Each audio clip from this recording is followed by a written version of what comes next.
ये जो इस तरह से मास्क लगाकर घूमने वाले इंसान हैं, पता नहीं ये किस ग्रह से आते हैं।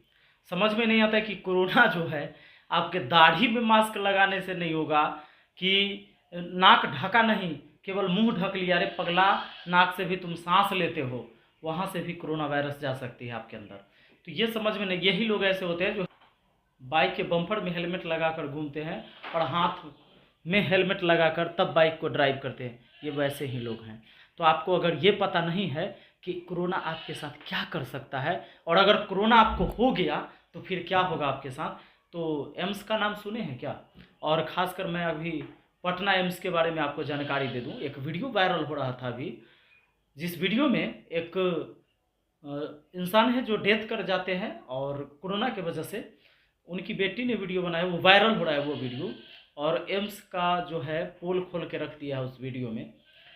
अगर आप नहीं जानते होंगे तो मैं आपको ज़रा सा उसका बता दूं आपको, कि जब वो व्यक्ति पहले प्राइवेट हॉस्पिटल में भर्ती था, लेकिन उसे ऑक्सीजन नहीं मिल पा रहा था, तो जिसके वजह से डॉक्टर ने कहा कि देखिए इनकी स्थिति अभी ठीक है, पर ऑक्सीजन की ज़रूरत है। अगर दवा खाना इनको टाइम से मिलते रहे, ऑक्सीजन की ज़रूरत है तो ऑक्सीजन चाहिए, तो यहाँ ऑक्सीजन नहीं मिल पाएगा हमारे यहाँ, इनको कहीं आप सरकारी हॉस्पिटल में ले जाइए ताकि ऑक्सीजन मिल जाए। ये समझ के उन लोगों ने अपने पेशेंट को भर्ती कराया एम्स में, पटना एम्स में। हुआ ये कि वहाँ भर्ती करने के बाद आप जानते हैं कि कोरोना वार्ड में किसी को रहने नहीं दिया जाता है, केवल पेशेंट ही रहते हैं, उससे मिलने भी नहीं दिया जाता है। अब स्थिति ऐसी रही कि उस पेशेंट के पास एक फ़ोन था, जिस पर उसके घर के लोग फ़ोन करके उसका हालचाल जानने का प्रयास करते थे। 1 से 2 दिन में उसकी स्थिति बिगड़ने लगी थी, और जो इल्ज़ाम लगाया जा रहा है हॉस्पिटल पर, वो इल्ज़ाम ये है कि उन्हें खाना भी नहीं दिया जा रहा था। घर से खाना जो पहले लेके गए थे जब एडमिट कराया गया था, और खाना लेके वहाँ पहुँचा दिया गया था, वो खाने भी टिफ़िन में रखा रह गया, और उस इंसान का डेथ हो गया है। शायद 6 से 7 दिन के अंदर डेथ हो गया। वो इंसान के अंदर जब ऑक्सीजन के लिए ये मुंह पर जो लगा दिया जाता है, वो इस तरीके से उसको लपेट दिया गया था, बांध दिया था कि उसके फेस पर जख्म हो गए थे उस ऑक्सीजन मतलब वो जो मास्क लगता है, जिसके वजह से उसको देखने वाला कोई नहीं था। वो आदमी भूखे तड़पते तड़पते खाना मांग रहा था, और ये पता चला तब जब उनकी बेटी जो है एक दिन किसी तरह कोई जुगाड़ लगा के पीपीटी किट पहन के वहीं के कर्मचारी की मदद से और अंदर गई अपने पिताजी को देखने। तो वो क्या करते, उसके पिताजी एक वो फ़ोटो दी, किसी चीज़ का फ़ोटो था, शायद बोल रही थी कि साईं भगवान का फ़ोटो, वो लेके वो कान में लगा के हेलो हेलो करने लगी। ये मानसिक तौर पर भी वो बीमार हो गए थे, मतलब वो अपना सारा पैसेंस खो चुके थे, एक तरह से वो समझ लो कि पागल हो गए थे वहाँ पर। तो वो खाना मांगते मांगते माने चिल्लाते चिल्लाते वो इस इंसान की मौत हो जाती है। उस लड़की का इल्ज़ाम ये भी था कि उसके पिताजी को खाना पानी इसलिए नहीं दिया जाता था कि अगर वो लैट्रिन करेगा, पेशाब करेगा, तो फिर उसको साफ कौन करेगा, क्योंकि उसके घर वाले तो कोई वहाँ पर होते नहीं हैं, तो जिसके वजह से भी खाना नहीं दिया जाता है। तो ऐसे इल्ज़ाम है। खैर, मैं ये पूरी तरह से मानने के लिए तैयार नहीं हूँ कि हर जगह ये चीज़ें लागू होती होंगी, लेकिन अगर ऐसा हो रहा है तो बहुत गलत हो रहा है। तो उससे पहले कि हम अस्पताल जाएं, उससे पहले हम सतर्क हो जाएं कि हमें अस्पताल जाने की ज़रूरत ही ना पड़े। सतर्कता बहुत ज़रूरी है, इसलिए सतर्क रहिए। और बाकी सारी चीज़ आप जानते हैं, मास्क लगा के रहना है, डिस्टेंस में रहना है, हैंड वॉश करना है, सैनिटाइज़र का यूज़ करना है, भीड़ भाड़ से बचना है।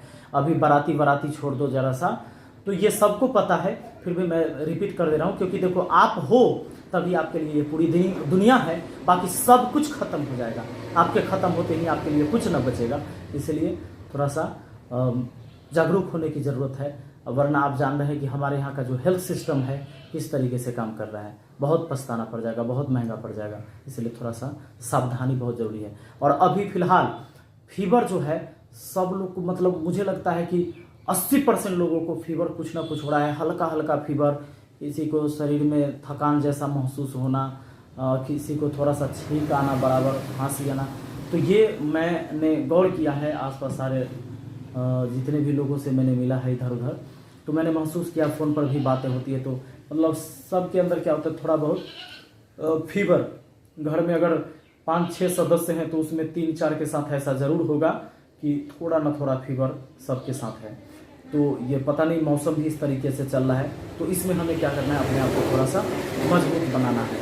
वरना मैंने पहले भी बताया था, पिछली वीडियो में भी बताया था कि शाम के टाइम में नहाना नहीं है, कोल्ड ड्रिंक्स अभी नहीं पीना है, फ्रीज वाले पानी, ठंडा पानी नहीं पीजिए, एकदम नॉर्मल पानी पीजिए। ये सब चीज़ों पर थोड़ा ध्यान रखिए ताकि आपकी तबीयत एक बार भी बिगड़े नहीं, इस पर हमें ध्यान रखना है। और ख़ासकर अभी हम देख रहे हैं कहीं कहीं क्या हो रहा है, रात में मौसम ठंडा हो जाता है, जैसे 12-1 बजे 2 बजे के बाद ठंडा हो जाता है, तो रात में हम फैन नहीं चलाएंगे, मच्छरदानी लगा के सोइए, पूरा नेट लगा लीजिए, तो उसे लगा लीजिए और आराम से उसमें सोइए। और रात में कम से कम 12-1 बजे के बाद जब मौसम पूरा ठंडा हो जाता है तो फ़ैन बंद कर दीजिए, क्योंकि छोटे छोटे बच्चे अगर आपके घर में हैं तो उन्हें भी थोड़ा सा तबीयत ख़राब होने का ज़्यादा चांस रहता है। अगर छोटे बच्चे हैं, मतलब 1 साल 2 साल 6 महीने के बच्चे हैं, तो उनको रात में फ़ैन चला के आप सुलाएँगे तो सर्दी खांसी होने की ज़्यादा संभावना है, तो इससे थोड़ा सा बचेंगे और एकदम सेफ़ रहिए। हम उम्मीद करते हैं कि आप सेफ रहेंगे। अच्छा, एक बात और इम्पोर्टेंट है, ये जो 1 तारीख से वैक्सीन लगने वाला था, ये जो टीकाकरण होने वाला था 18 साल से लेकर 44 साल तक के लोगों के लिए, तो ये अभी नहीं हो पाएगा। और चूँकि सरकार बता रही है कि 1 करोड़ अभी चूँकि हम लोग को यहाँ बिहार में चाहिए था वैक्सीन, तो इतनी मात्रा में मिल नहीं रहा है कंपनी की तरफ से, ये सरकार का कहना है। तो इसमें लेट होगा और इसके लिए संभावित तिथि भी अभी नहीं बताया गया है, तो इसलिए सतर्क रहने की बहुत ज़रूरत है। और अभी देख रहे हैं कि एक दिन में जो सरकारी आंकड़ा आया है 14,000 के पार बिहार में केवल कोरोना संक्रमित लोग मिले हैं। और ये तो सरकारी आंकड़ा है, अगर रियल में आएंगे तो बहुत सारे लोग ऐसे भी हैं जो जांच नहीं करवाए हैं या ये डाटा वहाँ तक नहीं पहुँचा है। तो इस बात का हमेशा ध्यान रखिएगा और अपने आप को सावधान रखिए, ठीक है।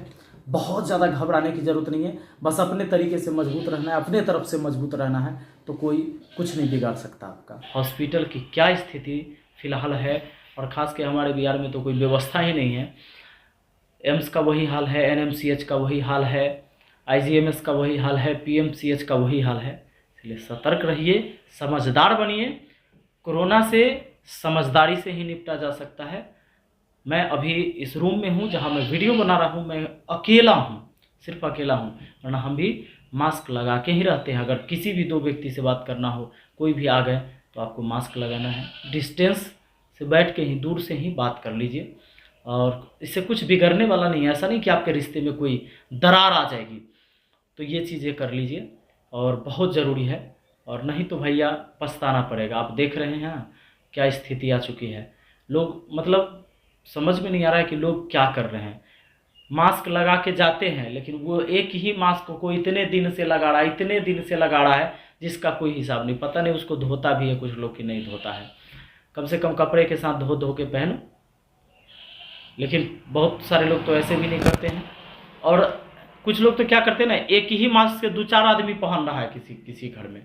ये बहुत गलत बात है, जागरूक होने की ज़रूरत है। मैंने ऐसे भी स्थिति देखे हैं, लोगों को देखे हैं, तो ये गलत बात है। मतलब मास्क रखा हुआ है, कोई भी पहन लेता है एक ही मास्क को, तो ये बहुत गलत बात है। और समझदार बनिए। जिन लोगों को पता नहीं, हमारी जो वीडियो देख रहे हैं वो तो समझदार ही होंगे, लेकिन जो ना समझ वाले हैं, कम से कम आप लोग उनको समझाइए कि कोई मास्क, इस गंदे तरीके से जो मास्क लगाते हैं, उन्हें ज़रूर बताइए कि मास्क ऐसे नहीं, मास्क ऐसे लगाया जाता है। तो ये चीज़ें ज़रूर बताएं, क्योंकि सब सेफ़ है तब भी हम भी सेफ़ हैं।